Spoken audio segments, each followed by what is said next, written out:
L'exposició naix del conveni que es va signar en 2018 entre la Universitat d'Alacant i la Fundació Mediterráneo per a inventariar, catalogar, analitzar i posar en valor el llegat del reporter i gastrònom alacantí Antonio González Pomata.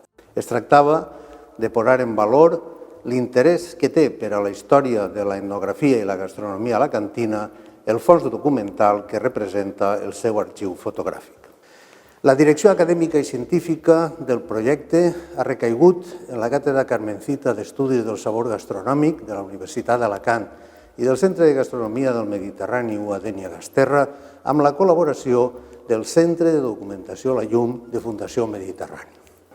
A través de l'anàlisi dels treballs i de l'obra que va dur a terme Antonio González Pomata, l'exposició permet comprovar quines van ser les transformacions que va experimentar la cuina alacantina en els anys finals del segle XX. És un període de transició caracteritzat per importants transformacions socioeconòmiques, per l'impacte del turisme i en aquest context iniciatives que promovien la cuina autòctona o les nostres tradicions gastronòmiques, com va fer Antonio González Pomata, liderant i coordinant molts dels seus projectes, van permetre que aquesta cuina tradicional s'incorporara a les cartes dels principals restaurants i esdevinguera un motiu d'inspiració per a la nova cuina creativa.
Bueno, pues el trabajo de archivo y catalogación del legado de Antonio González Pomata fue un trabajo realizado durante 2 años de un fondo formado por más de 13.000 documentos entre fotografías, diapositivas y negativos que conformaban el legado, de diversas temáticas, la mayoría de ellas relacionadas con la agricultura, también con las costumbres, con las tradiciones populares, pero también de una manera muy importante con el agua y con la gastronomía. Fotografías, diapositivas y negativos que fueron recopilados por Antonio González Pomata entre 1950 y 1996 y que conforman un conjunto, ya digo, gráfico de un interés cultural, pero también patrimonial muy importante de la provincia de Alicante. El trabajo del fondo y del legado Antonio González Pomata se llevó a cabo durante 2 años gracias a un convenio de colaboración entre la Cátedra Carmencita de Estudios del Sabor Gastronómico de la Universidad de Alicante y la Fundación Mediterráneo. Ese trabajo consistió fundamentalmente en llevar a cabo 2 proyectos distintos. Por un lado, el propio de investigación histórica, que nos ha permitido el poder datar y catalogar correctamente todo su fondo gráfico, y por otro lado el propio de archivo y catalogación de los documentos. Con uno y con otro hemos conseguido realizar, a través de una ficha básica de catalogación planteada por la propia Fundación Mediterráneo y por su Centro de Documentación e Investigación, la Llum, el poder hacer, digamos, como 2 versiones paralelas de la propia historia de cada uno de los documentos junto con la propia historia, la propia biografía de Antonio González Pomata y poner en diálogo una con la otra. Entonces combina su trabajo como técnico en la cámara no, en la Hermandad Sindical de Labradores y Ganaderos, y luego por la tarde era periodista en su periódico del alma, porque lo ha querido. Él tenía 2 amores, su familia y su periódico de información. Ahí es donde se ha desarrollado toda su faceta de escritor y empieza escribiendo sobre el campo. De hecho, él tenía un sobrenombre que él era Les del Campo. Bueno, también escribe También escribe con el nombre de su padre, con Regina, que también escribe con el nombre de su padre.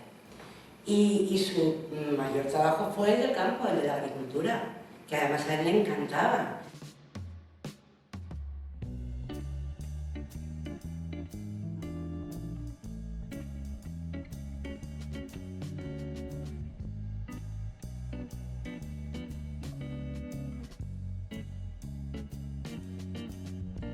Él llevaba siempre su camarita.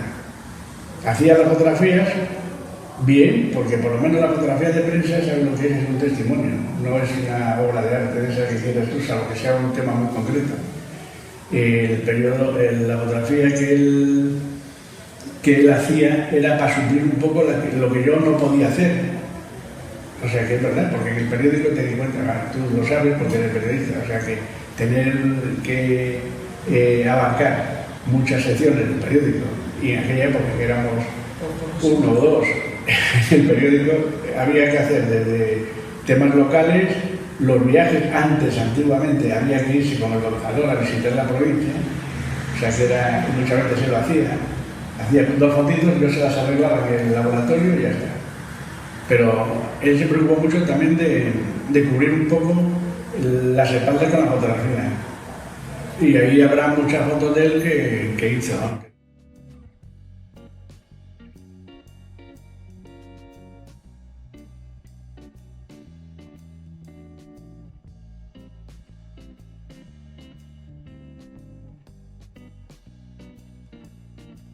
Nuestra labor para hacer el diseño de la exposición se ha basado en dos pilares principalmente. Uno es el de abordar la tradición para evocar nostalgia, utilizando elementos, objetos que vienen de ese pasado de los años 80 y demás, el marco que cubre la exposición, y también el de la contemporaneidad y traer elementos modernos, actuales, que hablen, jueguen y combinen con estos elementos nostálgicos y de la tradición. El primer ejemplo que encontramos es el tratamiento contemporáneo del típico cartel de entrada. El cartel de entrada, nosotros hemos hecho un cartel con movimiento y con elementos físicos. En este caso, hemos jugado dándole unas animaciones a los textos sobre unas fotografías de González Pomata y buscando elementos representativos del personaje, como es la cámara de fotos y la máquina de escribir. Otros elementos basados en el objeto, en el culto al objeto, ese objeto tradicional, se puede ver, por ejemplo, en el cartel propio de Menges de la Terra, donde se han cogido cacerolas, ollas, sartenes, para darles un tratamiento homogéneo también de elemento display de contenidos. La intención es que en primer plano estén los contenidos y los elementos, diríamos que acompañan, tengan un carácter no tan presencial, sino que el observador atento descubrirá poco a poco estos elementos que están ahí y que transmiten estos recuerdos o estos usos que cada uno ha podido tenerlos en su casa. También se ha utilizado como recurso el material audiovisual de distintas maneras. Una ha sido evocar aquellos visores de fotos, ¿no?, que podíamos pasar típicos de los años 80, convertidos y adaptados en unos visores pegados a la pared en los que vemos unos displays con fotografías de gastronomía. Esta evolución en el tratamiento de la exposición hacia planteamientos más contemporáneos o más artísticos se desarrolla en otro punto, como es una estructura que tenemos aquí al fondo, que presenta un conjunto de fotografías en una estructura geométrica que sobresale de la pared, que no solo tiene el interés de la visionado de las fotografías y de la estructura en sí, sino que juega un efecto visual con la sombra que proyecta sobre la propia pared, creando un elemento atractivo en su conjunto, aparte del sentido y la función que llevan.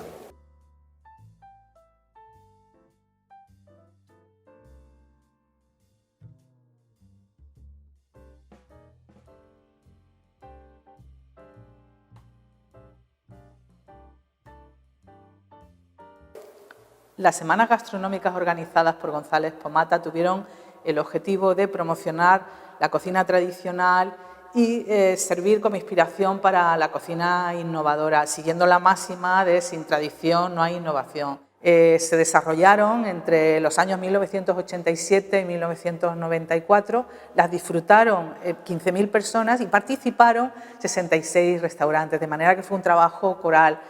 Él, González Pomata, fue un adelantado a su época porque fue capaz de ver en la gastronomía eso que hoy tenemos tan claro, el turismo gastronómico. Estas semanas gastronómicas promocionaron los productos autóctonos, denominaciones de origen, bebidas espirituosas y vinos de la tierra. En lo que ahora llamaríamos productos de proximidad, en aquel momento se pusieron también en valor. A su fallecimiento, en 1996, el restaurante Cavia del Campello, en su honor y en honor también a una dilatada amistad, elaboró un arroz que denominó el arroz Pomata, con productos de gran calidad, con pescado y con verduras, que mantuvo durante mucho tiempo en su carta.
Quan en Menjars de la Terra s'esmenta les autoritats culinàries del moment, la presència de les dones és anecdòtica. De fet, en les 13 setmanes gastronòmiques que es van celebrar entre 1987 i 1994, es va reunir a un total de 76 cuiners restauradors i només es va comptar amb 2 dones, Susi Díaz i Pepa Romans. És cert que les dones apareixen a les imatges del llegat de González Pomata, encara que sempre figuren en segon terme, treballant al camp, a les fàbriques. No es tracta d'una situació excepcional, per desgràcia, eixa ha estat la norma durant molt de temps. Com passa en molts altres àmbits, també al món de la cuina i la gastronomia, la invisibilitat de les dones ha estat una constant. Els cuiners i gastrònoms homes han aparegut com a protagonistes quasi exclusius del relat sobre l'evolució de la cuina i la gastronomia. Les dones han estat absents quan el seu paper en la transmissió dels sabers culinaris i gastronòmics resulta fonamental. molt particularment en l'àmbit d'unes cuines populars, caracteritzades, al contrari que les cuines per a les elits, per la condició de cuines de necessitat. Tot i que molt sovint s'ha fet d'eixa necessitat virtut i s'han aconseguit exquisideses culinàries i gastronòmiques. Per això, hem volgut dedicar un apartat de l'exposició a gastronomia i gènere i a través del simbolisme i la força metafòrica de la imatge del davantal, resumir en 3 reflexions eixa lluita per a trencar el sostre de cristall que també han hagut de sostindre les dones a l'àmbit de la gastronomia. En primer lloc, fer de la necessitat virtut o la història no explicada de la creativitat culinària de les dones. En segon lloc, la feminització de la literatura culinària com a forma de reafirmar que cuinar i ensenyar a cuinar era cosa de dones, de les mestresses de casa. I en tercer lloc, cuineres a l'avantguarda gastronòmica o la visibilitat com a assignatura pendent.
Él cogía el coche y se recorría pueblo a pueblo, pedanía a pedanía, buscando la esencia de ese lugar.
Uno de los principales objetivos de Fundación Mediterráneo es la puesta en valor de nuestro patrimonio. Un conjunto valioso y extenso de patrimonio documental, artístico e inmobiliario procedente de lo que era la antigua obra social de la CAM. En este sentido, en septiembre de 2019 inauguramos la YUM, Centro de Documentación, Investigación e Innovación Educativa. El patrimonio documental que alberga la YUM se estructura en 4 grandes colecciones: la colección Memoria de la Fundación, la colección Artes Plásticas, las denominadas colecciones singulares que albergan todos los fondos procedentes de la Biblioteca Gabriel Miró y la colección Legados y Donaciones. Esta última colección alberga los legados culturales y científicos de relevantes intelectuales alicantinos que cronológicamente van desde Jorge Juan en el siglo XVIII hasta finales del siglo XX con Eusebio Sempere o Antonio González Pomata. La gran mayoría de estos legados pertenecen a personajes vinculados a lo que denominamos la Edad de Plata, es decir, cronológicamente se sitúan desde finales del siglo XIX y la primera mitad del siglo XX. Algunos de los nombres principales que encontramos son Emilio Varela, Óscar Esplá, Gabriel Miró, Germán Bernácer, Figueras Pacheco, personajes que representan el Alicante, digamos, más brillante de todos los tiempos. Con el diario Información, su último trabajo: postres, repostería y licores de Alicante. Antonio, bienvenido. Sí, hola. Bueno, en una oportunidad más, la gastronomía está de nuestra tierra en tus manos, porque este es el trabajo que hace, bueno, pues me parece que el número 6, algunos en conjunto y otros ya en solitario, ¿no? Sí, esto lo empezamos en el año 86, si no ando equivocado, no, 86 o 84, ¿no? Uh-huh. ¿Sabes? Entonces, pues empezamos con un formato grande, uh-huh. Estos menjars. Menjars de Terra. Hicimos el número 1 y el 2, entramos en el 3, que ya es mío. Los 2 primeros con Fernando Gallán, ¿no? Sí, sí. El de la cocina de Sabes el Mar, que fue el último que se ha lanzado, y ahora mismo pues ¿sabes? Que es un libro de 480 páginas, 40 fascículos, ¿sabes? A 12 páginas, en fin, que se ha empezado ahora, pues, ¿sabes? Hagámonos a la idea de que son 40 semanas. Y por otro lado, pues bueno, no se cae porque el periódico también buscaba una compensación al esfuerzo editorial que se traducía en venta de ejemplares. De hecho, el periódico notaba un incremento de ejemplares de venta en kiosco el día que se había publicado. El creador de Menjars de la Terra era mucho más que un investigador culinario que refotó platos, tradiciones y costumbres de Alicante y que supo poner sobre el tapete los pucheros de las abuelas de nuestra provincia en trance de desaparecer, al tiempo que impulsaba muestras gastronómicas para dinamizar y promocionar lo nuestro. Antonio era un incansable correcaminos enamorado de la provincia de Alicante, que conocía todos sus rincones y que escribía de ellos para promocionar su belleza o para denunciar sus problemas o necesidades. Nos deja sus libros que, además, todos tienen un objetivo común: Alicante y su provincia, y sobre todo nos deja sus muchos y grandes trabajos en el diario Información, que fue el periódico, su periódico de toda la vida.